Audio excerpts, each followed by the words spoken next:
Coba tak buktekne ana kata paisan. Nggih.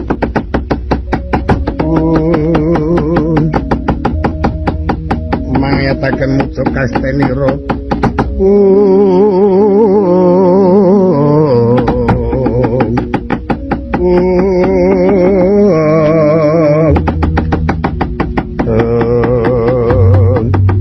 Pripun sinuwun? Oh iya. Pancen Antarja nggone duwe watak kaya mengene dudu karepe dhewe. Sedakep selugu tunggal jumlah konjimantara begawanan manuk.